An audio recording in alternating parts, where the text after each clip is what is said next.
देखिए बच्चों, इंटर की क्लास में मैथ सेकंड में प्रायिकता पढ़ रहे थे। इसमें प्रश्नावली 13.3 पढ़ रहे थे। 13.3 प्रश्नावली की समाप्ति की ओर है। इसके बाद आपको पढ़ाई जाएगी प्रश्नावली 13.4, जो कि सिलेबस में इस समय भी है और उससे भी बोर्ड पेपर में सवाल आते हैं। तो पहले आज हम देख लेते हैं 13.3 प्रश्नावली। 12वां नंबर सवाल है, कहता है, यहां तक दिखाई पड़ा है जी सर। सबसे पहले प्रायिकता के सवाल चूंकि आती हैं तो आपको अपनी किताब खोल के रखनी होगी, तभी आप समझ पाएंगे। 52 ताशों की गड्डी में से एक पत्ता खो जाता है। ताश की गड्डी में कितने पत्ते होते हैं? 52। तो उसमें एक पत्ता खो जाता है। शेष पत्तों में से 2 पत्ते निकाले जाते हैं। समझिए बात को। 52 पत्तों में एक पत्ता खो जाता है। शेष पत्तों में से शेष कितने पत्ते बचेंगे? 51। इससे 2 पत्ते निकाले जाने हैं। जो ईंट के पत्ते हैं, जो शेष पत्तों में 2 पत्ते निकाले जाने हैं, जो ईंट के पत्ते हैं। तो खो गए पत्ते के ईंट के होने की क्या प्रायिकता है? ईंट के होने की क्या प्रायिकता है? देखिए इसमें क्या चीज है, वो भाषा समझते हैं हम। एक घटना है ईंट का पत्ता खोने की। अब दूसरी घटना क्या होगी? नहीं दिए तो ईंट का पत्ता ना खोने की। एक है ईंट का पत्ता खोने की घटना, उसे क्या मान लेंगे? E1। ईंट का पत्ता ना खोने की घटना को क्या मान लेंगे? E2 मान लेंगे। क्या मान लेंगे? E2 मान लेंगे। और E किसे मानेंगे? दोनों पत्तों का ईंट का होने की घटना क्या मान लेंगे? E। समझ गए? फिर से सवाल को पढ़ते हैं। 52 ताशों की गड्डी में से एक पत्ता खो जाता है। खो गया। शेष पत्तों में से शेष कितने पत्ते बचे? 51। 2 पत्ते निकाले जाते हैं। 2 पत्ते निकाले जाते हैं जो ईंट के पत्ते हैं। खो गए पत्ते के ईंट के होने की प्रायिकता ज्ञात कीजिए। देखो देखिए, माना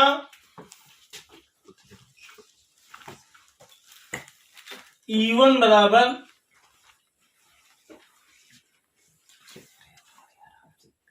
ईंट का पत्ता खोने की घटना, E2 बराबर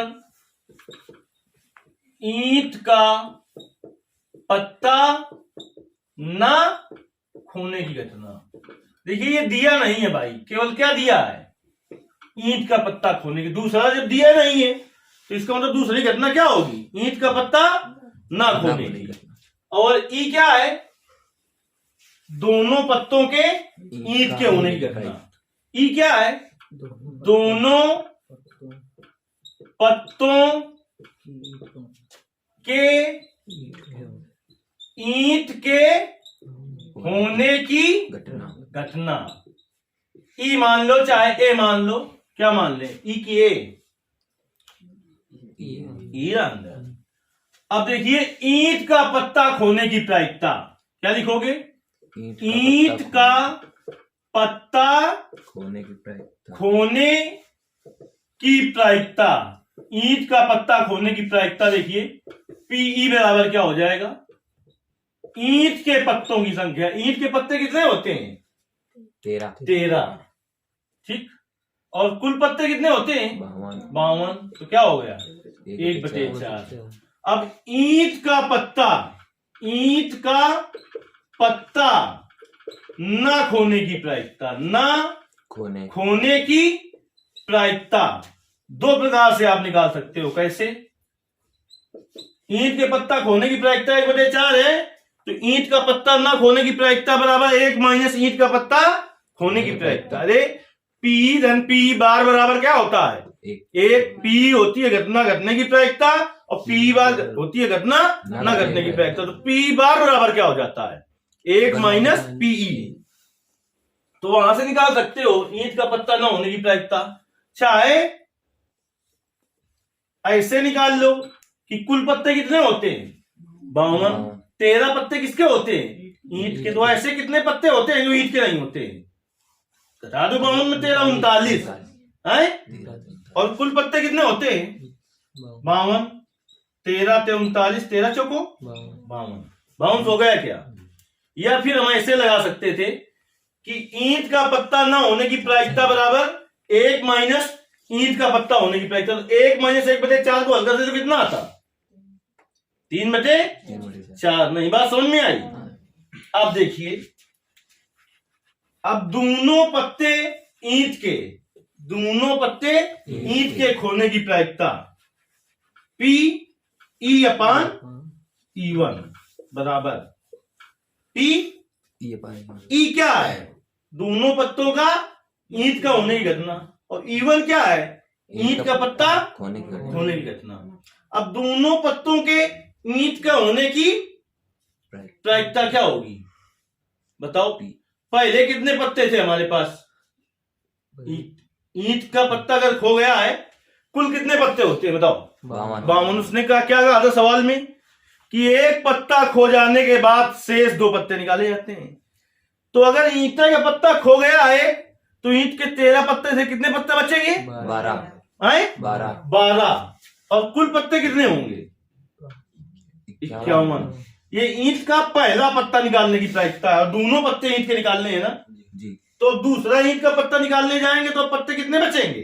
11। और कुल पत्ते कितने बचेंगे? 50।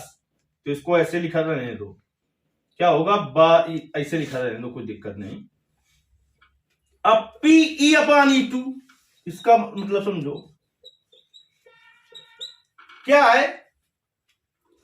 E क्या है? दोनों पत्तों की इलेक्ट्रॉनिक प्रायिकता है ना जी। और E2 क्या है? ईंट का पत्ता ना खोने की घटना।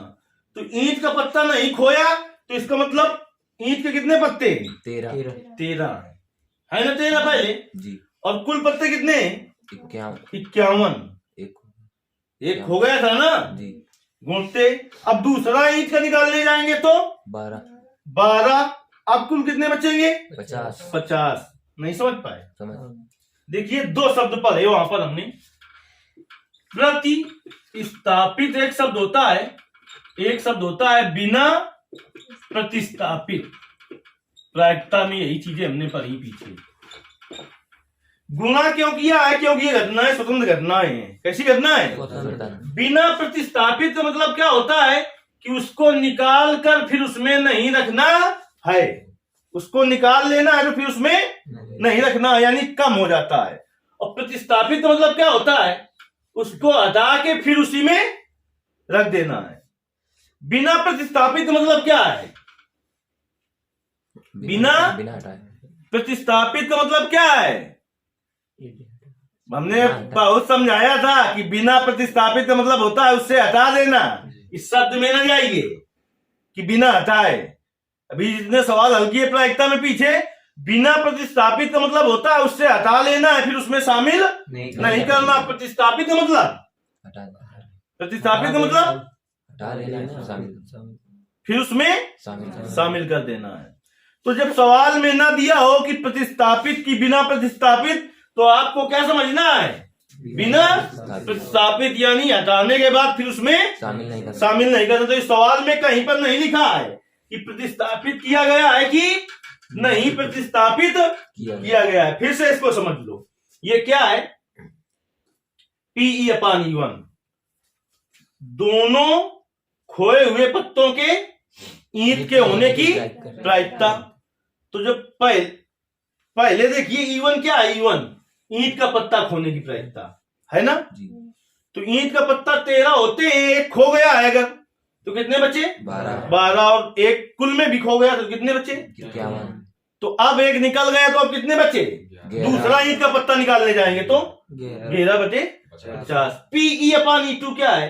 E2 है ईंट का पत्ता न खोने की घटना और E क्या है? दोनों पत्तों के ईंट के होने की घटना। यानी ये क्या है? Pe/E2 दोनों पत्तों के ईंट के ना होने की प्रायिकता। ना मतलब खोया जो है वो ईंट का नहीं है, लेकिन दोनों जो निकाल रहे हैं वो कहेंगे ईंट के पत्ते। इसमें क्या है?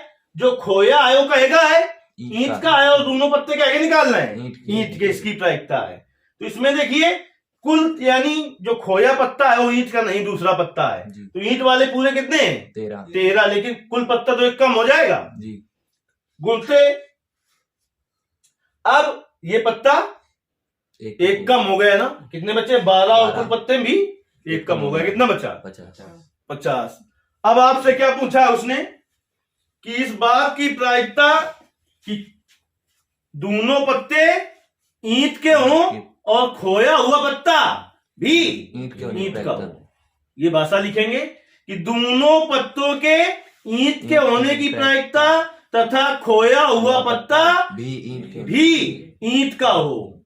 इसकी प्रायिकता ज्ञात करनी है हमें ना। तो लिखेंगे दोनों पत्तों के ईंट और खोया हुआ पत्ता भी ईंट का होने की प्रायिकता बेच की प्रमेय से P E1 अपान E बराबर P E1 into P E अपान E1 बटे P E1 into P E अपान E1 plus P E2 into P E अपान E2। चलिए P E1 का मान बताओ बेटा। 1/4 1/4 गुणते P E अपान E1 का मान 12/51 गुणते 11/50 बटे P E1 का मान 1/4 गुणते 12/51 गुणते 11/50 प्लस P E2 का मान 3/4 गुणते 13/51 गुणते 12/50। अब तुम मूर्ख अगर हो तो इसका कैलकुलेशन 2-4 दिन तक करते रहो। अगर समझदार हो तो तुरंत निपटाओ। कई सो मूर्ख की समझदार कैसे निपटाई हो? नीचे से कॉमन ले लो। क्या? 1/4 गुणते 1/51 गुणते 1/50। तो क्या बचेगा यहाँ पर? 12 गुणते 11 धन। यहाँ पर क्या बचेगा? 13।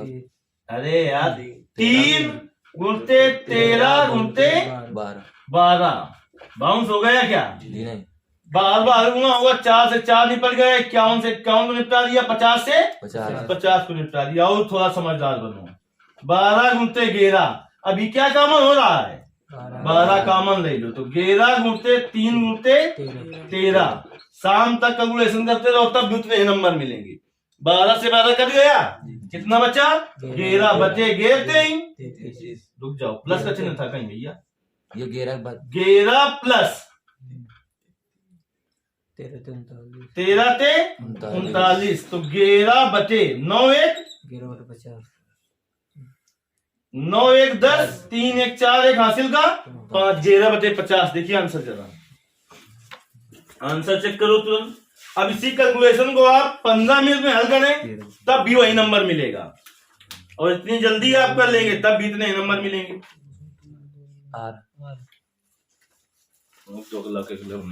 अलग अलग